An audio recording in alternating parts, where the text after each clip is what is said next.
яркое знакомство с присутствующими здесь коллегами, друзьями. И я должен сказать, что наименование темы, о которой я хочу сегодня с вами поговорить, ну, конечно, усложнено такой претензией на нестандартность, на необычность. Вот, тем не менее, так сказать, я считаю, что эта тема очень важная для нашей страны, и не только для нашей.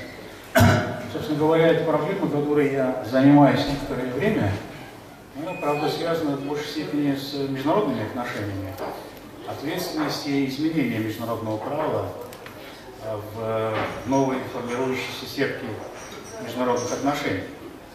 И какое место должны занять государства, которые образовались буквально вот 20 лет назад.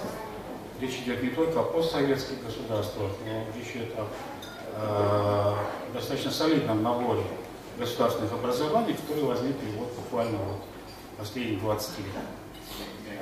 И не только. Дело в том, что в принципе к этой же категории стран можно отнести и огромную группу африканских государств, которые, правда, возникли в 60-е, 70-е годы, но качество и темп развития этих стран как государств, то есть я имею в виду юрисдикции в международно-правовом отношении, оно примерно находится на том же уровне, что и мы с вами. Поэтому вот этот мир формирующихся государств, которые либо станут государствами, либо не станут государствами, вот для меня это как бы эта тема, которой я занимаюсь в последнее время, и пытаюсь все-таки осознать, преломляя, так сказать, киргизскую ситуацию вот через эти вот все эти штуки международно-правового, международно-системного, так сказать, системных конфигураций, для того, чтобы уловить, где мы все-таки окажемся, ну, допустим, там в каком-то обозримом будущем. Ну, поскольку, кстати, то, о чем я хочу сказать, называется возвращенная историческая ответственность. Ну, попроще это я называю возвращенной ответственностью. Дело в том, что формирование государств или ну, что-то вроде похожих, так сказать, объединений, это всегда связано с той ответственностью, которую несет на себе, прежде всего, конечно, элита, либо группы людей, которые считают себя или идентифицируют себя как элиты. Потому что если этот груз ответственности не берется, и нет понимания, что это такое, то, собственно говоря, трудно очень говорить о том, что можно было бы создать, либо образовать в виде государства. Сейчас у нас здесь, в Киргизии, в Казахстане, насколько мне известно, Монголии, некоторое такое практически зеркальное отражение всего этого, это Дагестан, Калмыкия. Очень много проводится различных мероприятий, научных, полунаучных, околонаучных, дискуссий о том, что же такое кочевничество или номадизм, с чем это едят и как понять. Вообще, можно ли сочетать слова кочевничество и цивилизация, кочевничество и культура? С точки зрения, так сказать, того, как это мы себе представляем европейскую культуру, я говорю очень общо, конечно, европейская культура, китайская культура, наверное, трудно говорить о культуре либо цивилизации кочевников. Но я здесь хотел бы подчеркнуть одно очень важное обстоятельство. Дело в том, что, с моей точки зрения, изучение кочевых, или, вернее, конно-кочевых сообществ Евразии, оно крайне затруднено тем, что мы пытаемся применить принципы и методологию Геродота к исследованию конно-кочевых сообществ. Дело в том, что принципы и историографическая методология Геродота, она исследует, и, наверное, с моей точки зрения, делает какие-то правильные результирующие константы и выводы в отношении того, что называется забор и ворота. Собственно говоря, метафорично, конечно, Геродот изучал заборы и ворота. Вот кто находится за забором, по эту сторону и по эту сторону. В коннокочевых сообществах, как вы знаете, заборов и ворот не существовало никогда. Коннокочевые сообщества не знают, что это такое. Поэтому проблема, так сказать, изучения коннокочевых сообществ затруднена тем, что до сих пор, к большому сожалению, не выработаны принципы и методология историографических исследований. Собственно говоря, то, что мы называем, например, кочевническим государством, это некое, так сказать, пространство не огороженное, у которого нет границ. Собственно, сама структура, так сказать, кочевого сообщества, она с точки зрения европейского подхода к пониманию социума, она асоциальна. В кочевническом сообществе не существует социума с европейской точки зрения.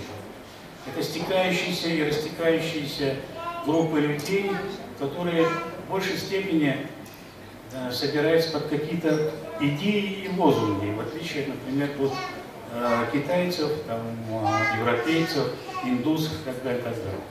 Поэтому киргиз, например, этноним киргиз, это не столько этноним, как больше это все-таки некий девиз, существовавший очень длительное время на огромном пространстве Евразии, от Урала до Тихого океана.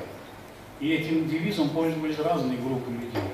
Но сохранили его, так скажем, какие-то это вот группа людей на Тяньшане, и есть группа людей, которые живут на Енисее до сих пор, и так далее, и так далее. Ну и сегодня мы с вами тоже являемся свидетелями того, что процесс иммиграции приводит к тому, что в ближайшие 20 лет, может быть 40 лет, мы уже будем существовать как некая сетевая нация. Это будут люди, проживающие в разных частях земного шара, где-то меньше, где-то больше, но чем они будут объединяться, пока не очень понятно, потому что виртуализация этой проблемы настолько усложнена, что подвести какие-то, в общем-то, общие представления или идентификационные модели очень сложно. Так вот, кочевые сообщества, проблема этих сообществ, дело в том, что ответственность за существование этих сообществ, она была не структурирована. Она не является монолитной, как это возникало в европейской или китайской среде, например. Она не структурирована в том смысле, что не выстраивалась иерархия. Иерархия во многом зависела от того, как эта система могла сработать в условиях, скажем, войны или мира. В мирных условиях эта структура практически исчезала. Во время войны возникал лидер и возникала система, так сказать, какой-то иерархии. Дело в том, что персонификация вообще того, что называется ответственность, в коннокочевых сообществах, она была, может быть, это парадоксально выглядит, но на самом деле, с моей точки зрения, она более сильная, чем, например, осетно-земледельческих социумов. Ну, самый, как бы скажем, блистательный пример всего этого дела, конечно, Чингисхан. Да? Говорят, что он считается, что он был избран. Ну, я думаю, что когда мы применяем термин «избран», мы опять же применяем принципы и методологии Геродота. На самом деле, конечно, Чингисхан никогда никем не избирался. Это человек, который сам себя сделал ханом, или в этом верховным ханом, или каганом, как угодно назвать, я не могу точнее сказать. Это совершенно другая ситуация, отличающая эту ситуацию в коннокочевом сообществе монголов от ситуации в Европе или в Китае. Вот. Кроме, конечно, неструктурированность ответственности за эту ситуацию, она приводила к мозаичности, имеется в виду родоплеменную картину, да, мозаику. Размытость, пограничный характер, вот, потому что края конно-кочевых сообществ, соприкасаясь с оседло-земледельческим, например, то, что имеется в виду уже соприкосновение, скажем, с теми же ираноязычными, славяноязычными сообществами, китаеязычными сообществами и так далее, оно приводило к тому, что начиналось формироваться некие изменения вот конно-кочевых сообществ, но они никогда не доводились до конца.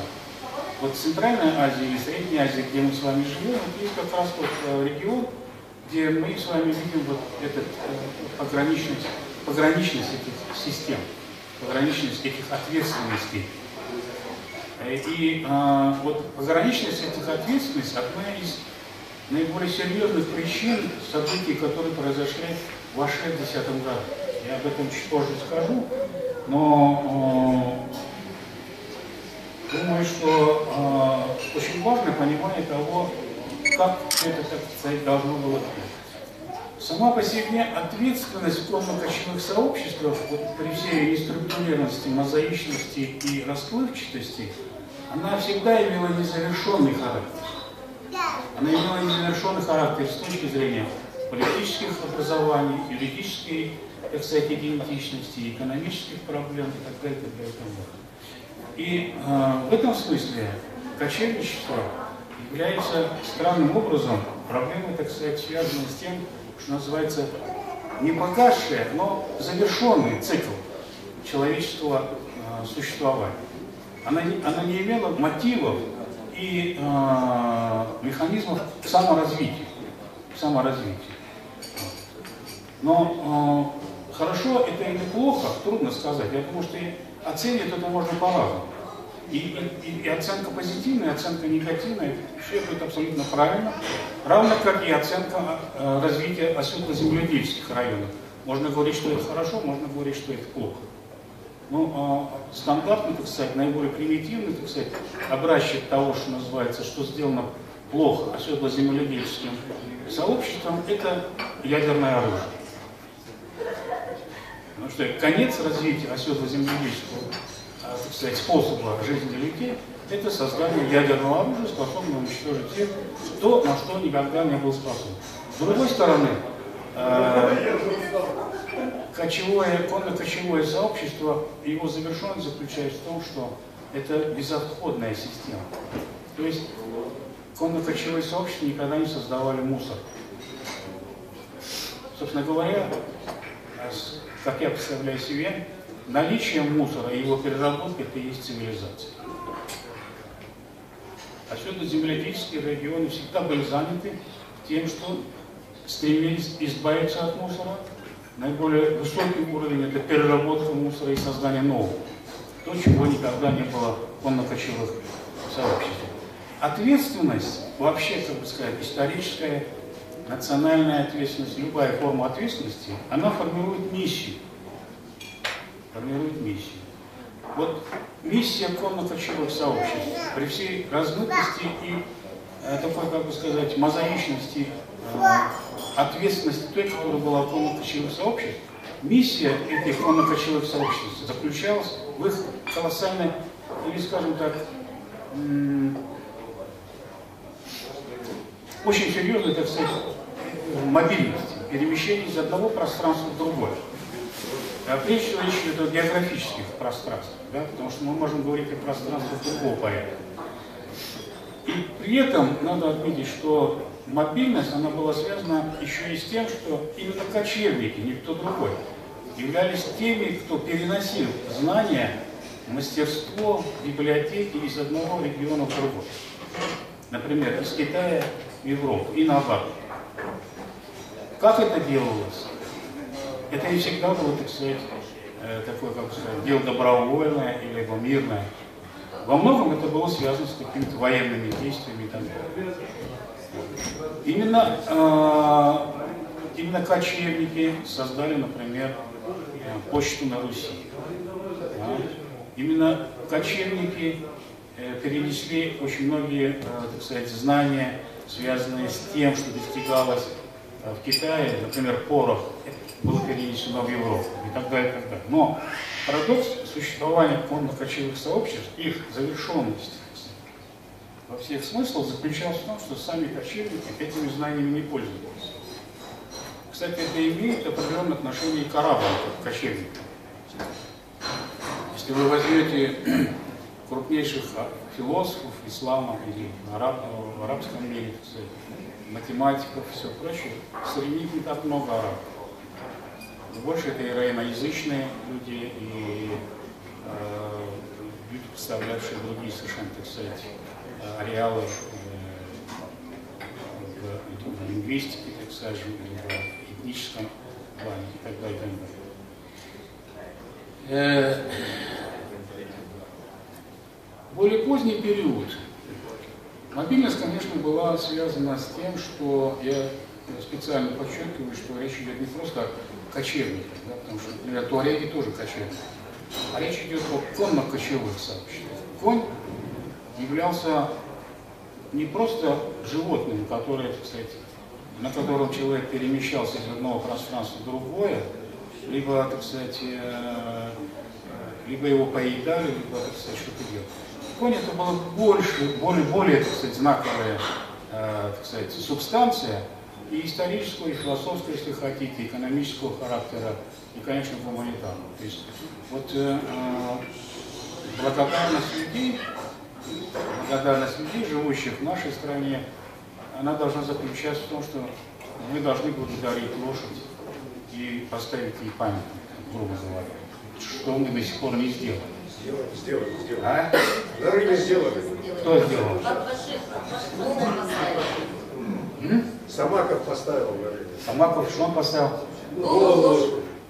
Лошадь? Памятник лошади поставил? Голову. Голову лошади? Ну, молодец. Аргамбек, спасибо, что голову лошади. Такая большая отрезанная голова. Живая? Губами к земле. Говорящая голова? Не знаю. Но не вареная пока. Отрезанная это я.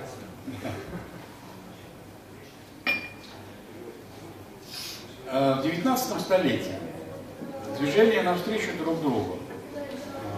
Ну, известно, что, значит, развитие особенно земледельческой системы и способа жития, оно привело к тому, что называется развитие цивилизации, прежде всего техники. Движение навстречу друг другу российского военно-политического пространства и китайского привело к тому, что в 19 веке, в середине, произошел, так сказать, стык или смыкание, да, двух пространств. Что получилось с конно-кочевыми сообществами? Они прекратили существовать. Как конно-кочевые сообщества, о которых мы говорим, миссией которых является мобильность. То есть эта миссия исчезла, она была запрещена. И там и с той стороны, и с этой стороны. Но опять же, пользуясь метафорами, я считаю, что киргиз слез с коня. Или вынудили его слезть с коня. Собственно, на этом заканчивается вот все то, что называлось раньше кочевничеством. Вот.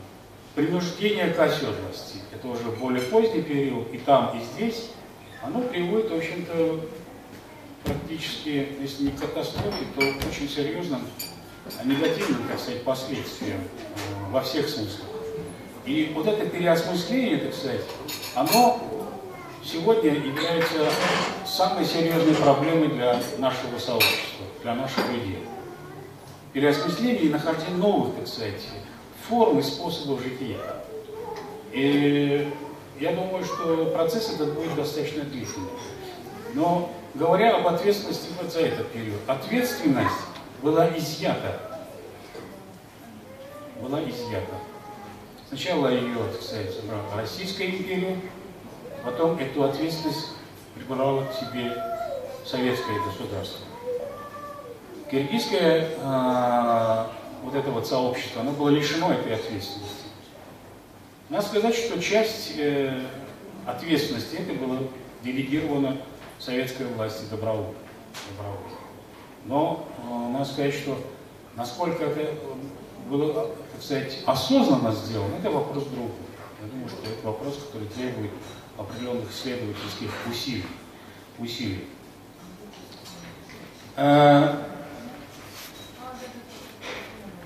Ну, можно много говорить об ответственности, что это такое. Да? Я думаю, что нет смысла говорить об этом, потому что я как представляю себе все, в общем-то, это понятно. Ну вот в 91 году, что происходит с нами? С нами происходит следующее. Значит, идет возврат вот этой вот совокупности от советского сюзерена к вновь возникшему киргизскому суверену. Но должен сказать, что ответственность, она передается или возвращается без соответствующих институтов и механизмов. Ее просто, как бы сказать, взяли, в сумку положили, отдали, сказали, вот теперь ты, что хочешь, что и делай. Понимаете? Проблема нашей с вами жизни заключается в том, что на тот момент не было элиты, которая была бы способна взять на себя.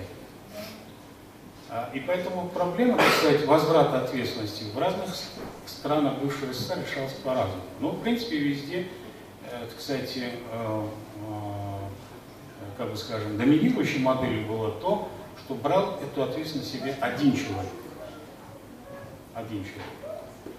В нашей стране это была попытка, так сказать, не просто взять одного человека, но и попытаться распространить эту ответственность на других, которые как бы считались носителями суверенитета.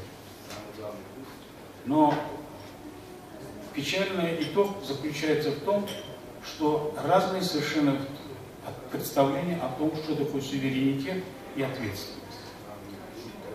И выстроить единую, так сказать, систему или пространство ответственности не удалось. Вот тому, что называется новая элита или молодая элита, не суть важно, но это люди, которые способны будут решать, они должны будут решать эту проблему формирования этой ответственности заново. В Казахстане, например, или в Узбекистане проблема в том, что эту ответственность взял на себя один человек. Но их, ну, не трагедия, конечно, во всяком случае, ну, не очень хорошая ситуация связана с тем, что они упустили тот момент, когда эту ответственность надо было передавать. И теперь возникло очень серьезное затруднение. Уже пора снимать с себя эту ответственность, передавать, но не очень понятно, кому передавать, как передавать, в какое время передавать. И на самом деле ответственность, она будет передана целиком, или все-таки она как-то сломается, скажем, будет фрагментирована. Вот это, конечно, достаточно большая проблема вот как раз у наших соседей. Но трансформация, еще раз хочу сказать, что она утяжелена тем, что ответственность эту мы приняли без вот этих вот механизмов и институтов. И поколение людей, которые принимало это, они, к большому сожалению, не очень, и до сих пор не очень представляют себе, как это, что это такое, с чем это едят и как это потом кому передавать. Вот, например, проблемы, которая является достаточно актуальной для киргизского сообщества, это формирование урбанистической культуры. Это, наверное, одна из самых сложных проблем. Но достаточно напомнить вам известный постулат о том, что политика делается в городе, да? Во всяком случае современная.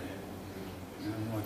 Как сконструировать эту урбанистическую культуру, как в рамках этой урбанистической культуры сконструировать ответственность за, кстати, за власть, за ситуацию, за развитие, за людей и так далее, и так далее. Вот это, конечно, на мой взгляд, очень сложная проблема. И проблемы урбанистики, я напоминал об этом, говорил об этом чуть ранее, это очень четко связано с проблемой, например, событий 2010 года. Я читал все 7 докладов по событиям в Оше 2010 года. В общем, можно сказать, что часть из них сделана добротно, а часть из них сделана тенденциозно, совершенно очевидно. Часть из некоторых сделана очень небрежно, и с точки зрения сбора фактуры, и кстати, анализа фактуры, некого такого, скажем, исторического моделирования. Но упущен очень важный момент. Очень важный момент. Важный момент, с моей точки зрения, заключается в следующем. Принуждение киргизов к оседлости вызвало невольным образом, как бы сказать, необходимость создания киргизской поселенческой культуры. Ведь такой оседло-земледельческой поселенческой культуры киргизов никогда не было. Образцов каких-то тоже не было, кроме как у соседей. Ну, допустим, там север — это вот русские переселенцы, на юге, в Фергане — это узбеки, таджики. Вот примерно по этому пути начинают следовать. Но попытка киргизов инкорпорироваться в узбекский или таджикский урбанистику вызвала отторжение с той стороны, потому что и так было тесно. Городов киргизских не строили. Например, Майнсу, кто по-старому помнит, да, что строили огромный электроламповый завод, но рабочих завозили из Сибири. Поэтому произошло столкновение поселенческих культур, что вызвало конфликт. Конфликт возник давно, он всегда существовал. Как только власть ослабила режим, в 90-м году возникли первые столкновения. Опять не были сделаны выводы, необходимые для того, чтобы понять правильно, что же произошло. Я помню такие какие-то смешные очень случаи, когда пытались киргизов и узбеков селить в одном доме. Через 2-3 года они расселялись, и все это, так сказать, возвращалось на исходные позиции.